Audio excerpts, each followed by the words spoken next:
Hello.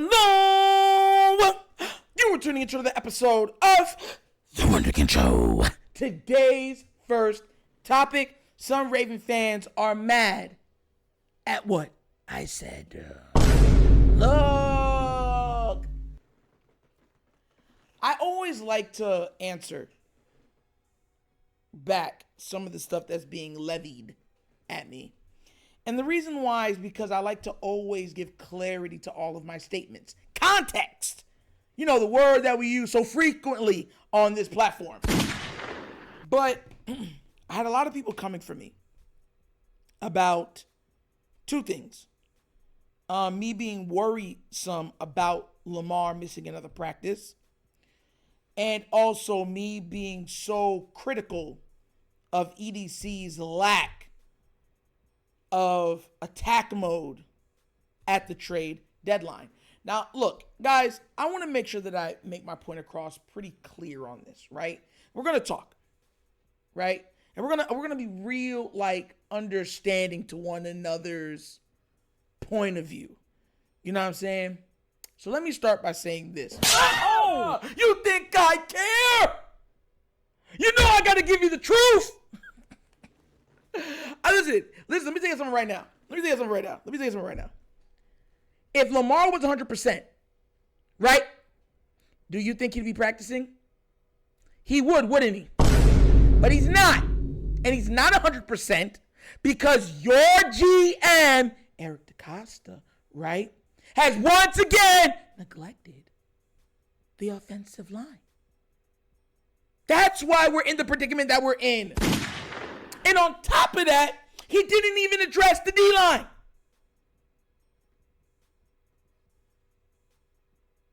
Didn't even address the D-line.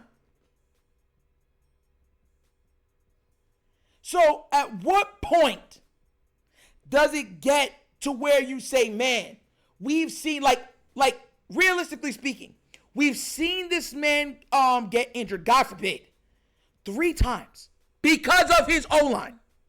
And then you say, okay, well, the flip is that he would address at least the D-line so the defense could carry more of a load to alleviate the offensive load on all the offensive members, particularly the quarterback's back. And y'all got a problem with me saying that? That don't make sense? Huh? You know what? Let me break it down. Hold on.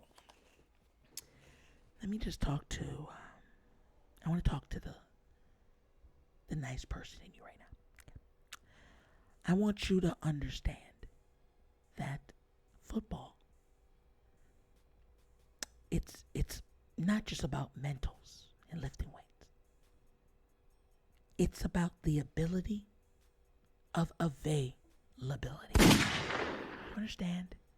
If you're not available, no matter how talented you are useless. You do not contribute to the cause because you're not available. Do you understand? Am I talking down enough for you to understand about these bodies? Huh? Because let me tell you something right now. When the bodies hit the floor, when the floor, right? I said, we're tired of Lamar hitting the floor. And you guys have not done anything to stop him from hitting the floor. I want to point out to you guys once again, we're in an NFL that allows defenders to take cheap shots at Lamar. Matter of fact, Tony Romo, after watching tape, went on live and pointed it out and said, yeah, there's a lot of extracurricular activities going on after the play when it comes to Lamar. Guys are kicking, twisting, punching him, laying on him, all this stuff. And I don't know why the referees aren't calling it, especially when player safety has been so highlighted. And it's so highlighted when it comes to their favorite king of the NFL, Patrick Mahomes. Right? So now you're mad at me for being mad at the guy that doesn't address either of the issues. That would at least make it easier on the QB that's going to have us to win.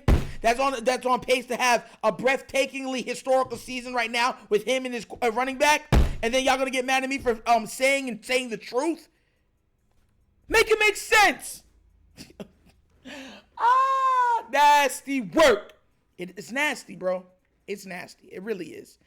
And look, like I said before, I want y'all to get a grip of this. The Ravens have one of the hardest schedules in the NFL. There ain't much weeks when we're not clawing and fighting for our lives. There's not many weeks for that. On top of it, we have a schedule part that's coming down where we're going to be playing 3 games in like 11 days. So health is not just something that we're hoping for. It has to be highlighted. You understand? Listen, and I always say this, I want what's best for the team. I want us to win. We're not going to win without Lamar being Lamar, playing at the best level of Lamar. Because here's the thing. If we can't keep it close with Kansas City, we have to destroy them. And we're not going to destroy them without 100% Lamar. So you're not thinking, hey, if we give pass rush, you know what that does? Gives us extra offensive possessions. Because now we're getting turnovers, getting more 3 and outs from the opposing offense, which is then allowing Derrick Henry to shoulder more of the load and stuff like that. Or us going up a certain amount of touchdowns so then those guys can rest in the fourth quarter. No longer subjecting their bodies to the strenuous activities that is the NFL or National Football League. Are my words not grasping to the follicles within your ears? Huh? Is your eardrum not ringing, vibrating? So that's my point to this whole thing. It's not crying. It's not me. I'm being real.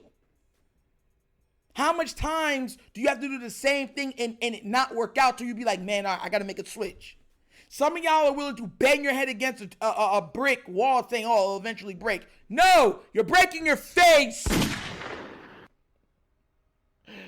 Oh, man, just flattened out his face. Crazy.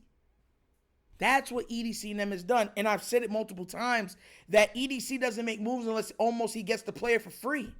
He has to feel like he swindled his like the other guy. Like, it can't be a fair trade. Like, all right, this guy's this. All right, that's a 5th round pick. That's fair. Not the EDC. That 5th round pick. Ugh. How dare you think that's a fair trade? I want to get him for a 7th. And you're paying the wage. And you're going to send me money too. And a private jet for us to go to Benihana's. And I want a trip to Dubai. All expenses paid. And when they say no, he'll be like, we tried. We've come so far. In the end, it doesn't even matter. I'm telling you, it's crazy, man. It's crazy that we don't hold this guy accountable for his poorest mistakes. And then fans don't even get mad at him. Y'all get mad at the people that tell you the truth about it. But it is what it is. But what do you guys think? Are you tired of the lack of aggression the Ravens have had with acquiring talent to surround with Lamar Jackson and also to protect him? Or are you saying being GM is such a hard job? You don't know. All right? In EDC, we trust that when Lamar retires, EDC and Harbaugh will still be there. So that's who I'm rocking with. Let me know what you think down in the comments, please. Which side of that fence you're on? Ha! We're doing elections! But as always, that's an episode of The Wunderkind Show! Thank you for watching. Y'all know how we get down. We have fun and we laugh. But everything we talk about rooted in what? Facts and truth. Please do remember, like, subscribe, hit that notification bell, leave a comment. You know I love the comments. If you've not done so already, check out The Wunderkind Show's Patreon. Yes, 3 tiers of content, goodness, money for your consumption. Give it a look, give it a try. Let me know what you think. And if you would like to donate to this channel, help out with equipment and such stuff like that, bottom of the screen, QR code. QR codes to a Cash App. Cash App located in the description of every video that we do. Name of it is money sign, The Wunderkind Show. Super easy. But once again, this is The Wunderkind Show. This is your host, Dr. Signing off, and as always, you know my slogan. Peace. And I am out of here. Huh? Yep. Finish him, Daddy. Ah!